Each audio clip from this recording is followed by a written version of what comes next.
When most people think about making money with permaculture, they think about designing food forest or maybe starting a small farm. But some of the best opportunities that I've seen in the permaculture space are actually neither of those. People are getting paid to solve drainage problems, work with schools, redesign HOA landscapes, assess properties, and even help communities prepare for disasters. So today I want to show you 7 permaculture careers that almost nobody talks about, and some of them you could start offering with surprisingly little money. Stick around for number 7. That's my favorite tried and true method to start making money using permaculture knowledge right away. So these are the 7 ways to earn income with permaculture that nobody talks about. The first one is site assessments. This is you getting paid to walk a property, identify opportunities or problems, give the owner a roadmap. This really has low overhead and is a great entry-level professional service. You can under promise and over deliver with your first clients and just say, hey, I'll try to give you a 3 to 5 page report at the end, using the scale of permanence, using zones, using some of the tools that we learn about in permaculture. Whereas you're not selling the client on a permaculture design. Your focus is to help clients identify problem areas and solutions for those, and then opportunity areas and then solutions for those. Number 2 is rain gardens and water management. So again, not designing a full landscape or a full quote unquote permaculture design, but rather installing and designing rain gardens or swale systems or terrace systems, helping people understand drainage solutions, rainwater harvesting, stormwater systems. These are things that people struggle with. These are things where properties are affected. They have places on the property where there's always wet areas, or places in the landscape where drainage is a problem. And so we're helping them understand how to ecologically solve their problems. And think about this, you're solving somebody's expensive problem, right? Not just selling permaculture. And that's the change that we hope to focus on here in Pina and helping people get into this regenerative career permaculture livelihood space. Number 3 is school gardens. Schools, nonprofits, churches, community organizations, that's sort of the general target audience here. These often have budgets and grant funding for things like gardens, outdoor classrooms, food growing projects, etc. Now, the key to this one, of course, especially in the school world, or the church world really, is finding people who are going to be stewards, people who have the excitement, who carry the vision and can help excite and mobilize volunteer days and the students to actually be out there regularly. Because you may help with the initial design or setup. Odds are good you're not going to be out there weekly teaching the classes. You're more going to be designing the systems that they teach from. Another big opportunity is HOA, homeowners associations, and community consulting.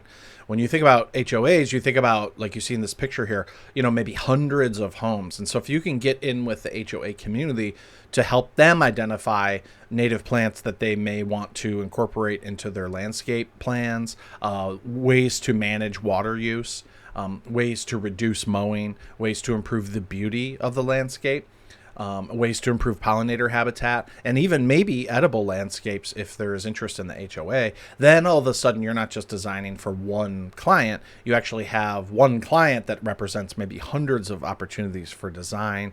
And then this is obviously where, if that's the case, that they buy your designs, you should probably move quickly into the install business as well, so that you can obtain this sort of long-term and possibly recurring revenue for managing these somewhat more complicated landscapes. Not traditional landscapers don't always manage more of the native design, pollinator, or edible landscapes, and that's something uniquely that a permaculturist may be able to help steward, identify when plants are languishing, and solutions to help with that. Of course, we need to be in there for weeding and reapplying mulch, and even adding value with doing some type of nutrient-dense foliar sprays or biochar applications to the soil to really improve the whole soil health ecology, as opposed to just putting in a landscape and letting it go. Number 5 is another one that, is somewhat on people's minds: disaster and climate resilience.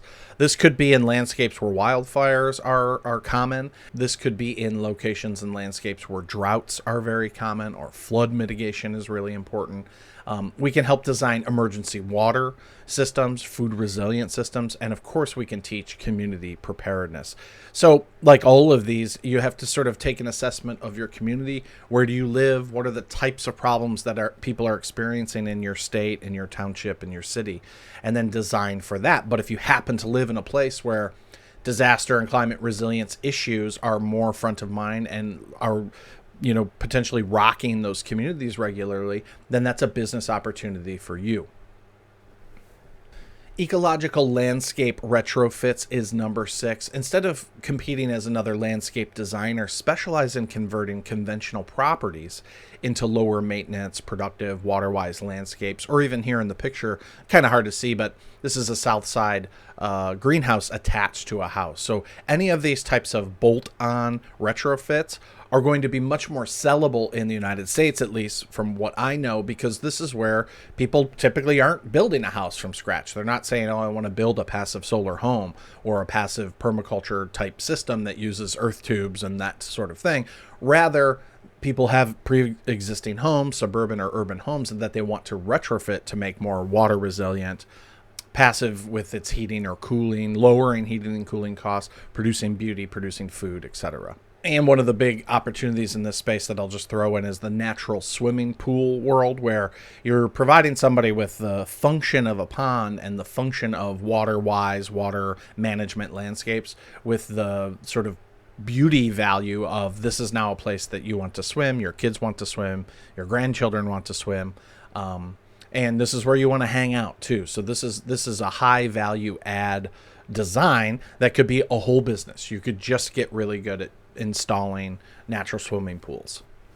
And the last one, my favorite to get started, is permaculture workshops and experiences. This picture here is our annual mushroom log workshop. This is one of the first things I began to run as a paid service. We charge $40 a ticket, and everybody gets one mushroom log, learns about mushrooms and fungi from a permaculture perspective, and then also gets to inoculate a bunch of logs. It's a really fun event. We do it every year. And it's a profitable event. I've also done fruit tree guilds, gardening classes, composting work. There's really no shortage of things that you could do. The sort of winning trifecta for workshops is, ideally, if you can have this in any workshop, it'll be a success. One is education, not too much, but interesting education of the type that we know about in permaculture. 2 is hands-on, something for people to do, get a little dirty with, like fermentation or composting is really good for that, or pruning. And then 3 is something that they can take home.